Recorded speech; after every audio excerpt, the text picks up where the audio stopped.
نسل دیکھ کر کے ان کی مغفرت نہ ہوئی، خاندان دیکھ کر کے، رشتہ داری دیکھ کر کے ان کو جہنم کی آگ سے آزاد نہ ملی، تو صرف گھر کے برا لوگ نماز پڑھ لینے سے ان کے آل اولاد کو نجات کہاں سے ملے گی؟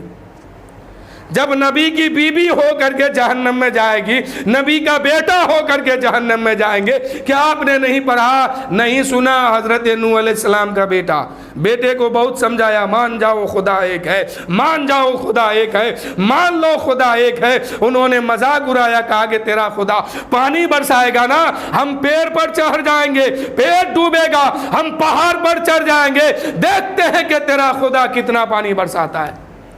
جب اللہ کو جلال آیا، پانی برسایا، پورے پیڑ بھی ڈوبا، گھر بھی ڈوبا، پہاڑ بھی ڈوبی، پوری دنیا ڈوب کر کے اس میں ختم ہو گئی۔ آخر جب نوح علیہ السلام کے کشتی کے سامنے اس کا بیٹا ڈوب رہے تھے تو بیٹے نے کہا کہ میرے باپ، میں تیرا بیٹا ہوں، مجھے بچا لو۔ نوح علیہ السلام نے اللہ کی بارگاہ تک دیکھا، عرض کی مولا کنعان میرا بیٹا ہے، آواز آتی ہے خبردار، وہ بیٹا ضرور ہے تیرا لیکن تیرے دین پر نہیں ہے، تیرا دشمن ہے وہ، اگر تم نے اس کو کشتی پر سوار کیا تو یاد رکھنا کشتی کے ساتھ سب کو میں غرق کر دوں گا۔ جب نوح کا بیٹا نبی کا بیٹا ہو کر کے بچایا نہ گیا تو آپ کی ہماری گھر کی کیا حیثیت ہے؟ اس لیے آپ نماز پڑھتے ہیں، آپ کے گھر میں اگر کوئی ہے اس طرح جو حد بلوغیت کو پار کر رہے ہیں، نماز فرض ہو گئی ہے، اس پر سختی کیجئے، نماز پڑھائیے۔ نہیں پڑھائیں گے تو آپ جیتے جی اپنے بیٹے کو، اپنی بیٹی کو، اپنے گھر والے کو جہنمی والا راستہ پر چلنے کا اختیار دے دیا ہے، اجازت دے دیا ہے۔ اس لیے سختی کیجئے تاکہ وہ لوگ بھی جنتی والے راستہ پر پہنچ جائیں۔ اب ہم جو قربانی کرتے ہیں، نہ خون نہ گوشت، کچھ نہیں پہنچا کیا؟ آپ کی نیت۔ ایک مومن اس دنیا سے چلے جاتے ہیں ایمان کے ساتھ، یہ ہمیشہ جہنم میں جنت میں رہے گا۔